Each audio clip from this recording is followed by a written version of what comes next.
Putin रोज नया target चुनते हैं और फिर उस पर बड़ा हमला करते हैं, लेकिन 3 दिन से पुतिन ने एक ही शहर में कोहराम मचाया हुआ है।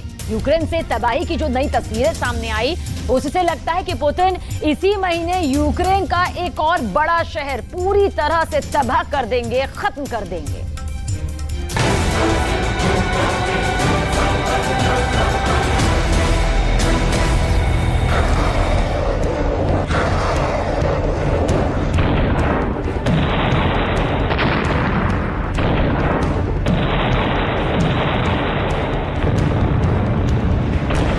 पुतिन ने अपनी इस मिसाइल का बहुत ही खास वीडियो बनवाया है। Camera 1, camera 2, camera 3, camera 4, camera 5। कुल मिलाकर 10 कैमरों से इस मिसाइल लॉन्च का स्पेशल वीडियो बनाया गया है। ये पुतिन की वो मिसाइल है जिसने एक हफ्ते से ज़ेलेंस्की की नींद उड़ाई हुई है। ये वो मिसाइल है जिसकी वजह से यूक्रेन के लोगों ने रात में सोना बंद कर दिया है। ये वो मिसाइल है जिसके हमले का मतलब है 100% मौत।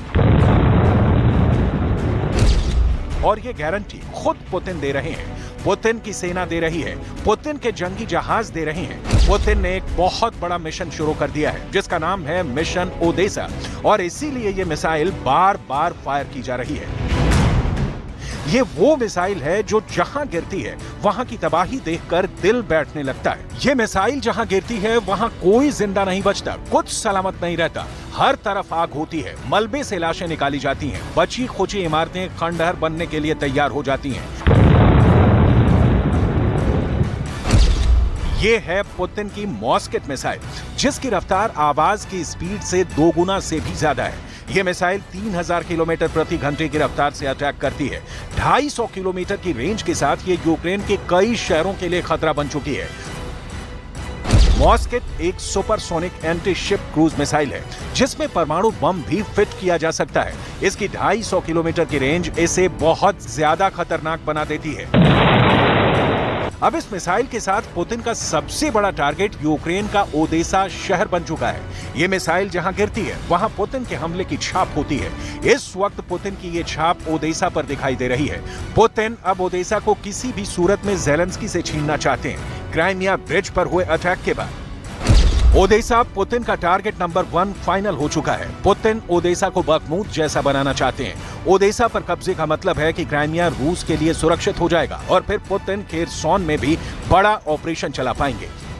पुतिन ओडेसा पर जुलाई में ही कब्जा करना चाहते हैं। इसके लिए अगले 10 दिनों के अंदर यहां 500 मिसाइल या ड्रोन से हमला करने की तैयारी है। यानी पुतिन को यहां अटैक के लिए हर रोज 50 मिसाइल या फिर ड्रोन की जरूरत पड़ेगी।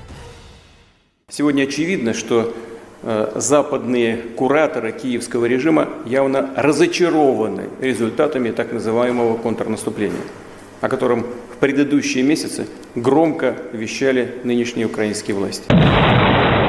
पुतिन की नेवी इस वक्त बहुत एक्टिव है और उसने काला सागर के इलाके में एक बड़ा घेरा तैयार कर लिया है।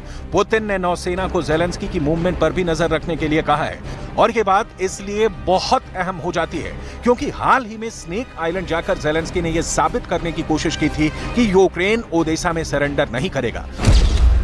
युद्ध के 500 दिन पूरा होने पर ज़ेलेंस्की ने यहां का बहुत ही गुपचुप तरीके से दौरा किया।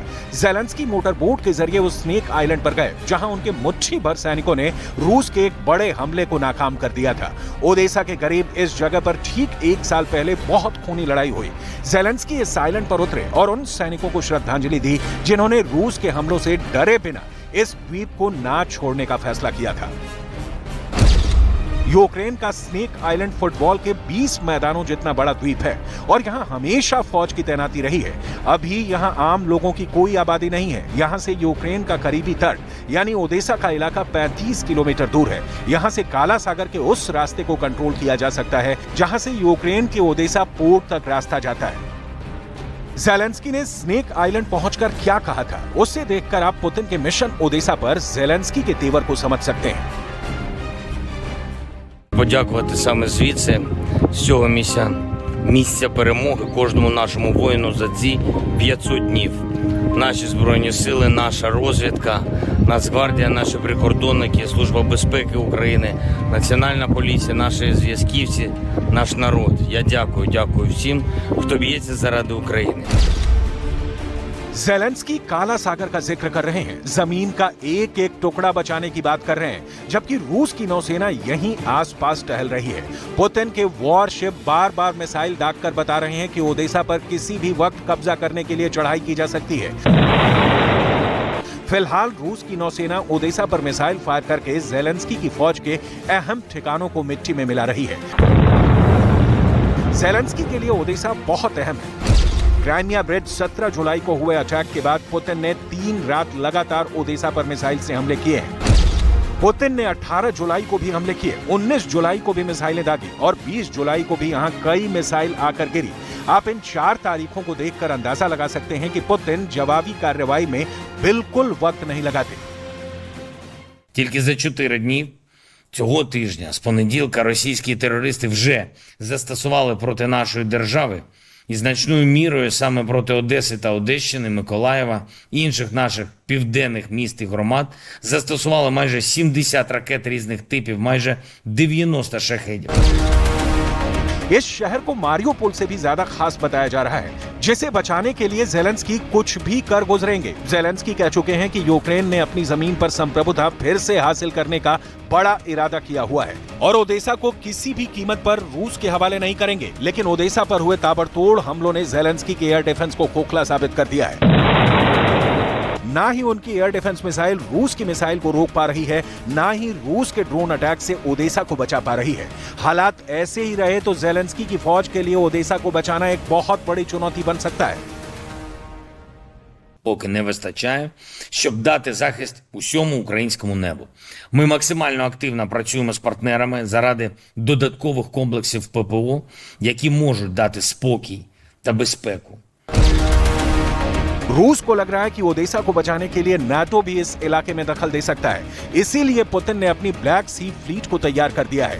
ऑर्डर साफ है कि अगर यहां नाटो का जंगी जहाज दखल देगा तो उसे मिसाइल मारकर डुबो दिया जाएगा। Сегодня в акватории Черного моря в составе ракетно-ударной группы из 2 катеров были проведены учения нанесения ракетного удара по условному противнику. В ходе учения боевое упражнение было выполнено с использованием крылатого ракетного оружия. यूक्रेन के साथ गेहूं को लेकर हुई डील तोड़ने के बाद पुतिन के तेवर बहुत खतरनाक नजर आ रहे हैं। ओडेसा के पोर्ट पर पुतिन पहले भी बमबारी कर चुके हैं और अब उसे पुतिन किसी लायक नहीं छोड़ना चाहते। ब्लैक सी ग्रेन डील के तहत जहाजों को सुरक्षा दिए जाने की बात थी, लेकिन पुतिन ने इस डील को तोड़कर बता दिया है कि विदेशी जहाजों को इस इलाके में फटकने तक नहीं दिया जाएगा। ओडेसा इसीलिए खास है क्योंकि जेलेंस्की ने यहां ऐसे हथियार लगाए हुए हैं जो पुतिन की ब्लैक सी फ्लीट के लिए खतरा है। इस फ्लीट में पुतिन के कई बड़े जंगी जहाज और पनडुब्बियां हैं। ओडेसा में जेलेंस्की की सेना क्राइमिया के लिए खतरा है। यहीं से जेलेंस्की क्राइमिया पर ड्रोन अटैक लॉन्च करते हैं। ओडेसा ही वो जगह है जहां से जेलेंस्की ने anti ship cruise missile fire करके पुतिन का मॉस्को जहाज डुबो दिया था। यही वजह है कि पुतिन को शक है कि ओडेसा में नाटो भी बहुत ज्यादा एक्टिव है। मॉस्को डुबोने के लिए जब यूक्रेन ने ओडेसा से अपनी नेपच्यून एंटी शिप मिसाइल से हमला किया था तो देखिए क्या हुआ। नेपच्यून मिसाइल को हवा से, जमीन से या फिर किसी वॉरशिप से भी दागा जा सकता है। दुश्मन के रेडार से बचने के लिए ये मिसाइल अपने टर्मिनल फेज यानी आखिरी दौर की उड़ान के दौरान समंदर की सतह से 10 मीटर की ऊंचाई पर उड़ती है। जब टारगेट करीब आता है तो ये 3 मीटर की ऊंचाई पर पहुंच जाती है। यही वजह है कि किसी वॉरशिप के क्लोज इन वेपन सिस्टम भी इसे आसानी से नहीं रोक पाते और फिर ये शिप से टकराकर उसे तबाह कर देती है। ऐसा ही रूस के मिसाइल क्रूजर मॉस्को के साथ हुआ। ये मिसाइल समंदर की सतह से चिपक कर उड़ती रही। इस रफ्तार पर किसी मिसाइल को निशाना बनाना आसान नहीं होता। इसी तरह से मॉस्को के करीब पहुंच गए और फिर हुआ ऐसा धमाका जिसने रूस की नेवी को हिलाकर रख दिया। अब पुतिन ऐसे हमले बर्दाश्त नहीं कर सकते। क्राइमिया ब्रिज अटैक के बाद पुतिन और ज्यादा आक्रामक हो चुके हैं और इस बार वो किसी भी कीमत पर ओडेसा को जीतना चाहते हैं, चाहे इसके लिए कुछ भी क्यों ना करना पड़े, किसी भी हद तक क्यों ना गुजरना पड़े। पुतिन इस बार 100% तैयार है।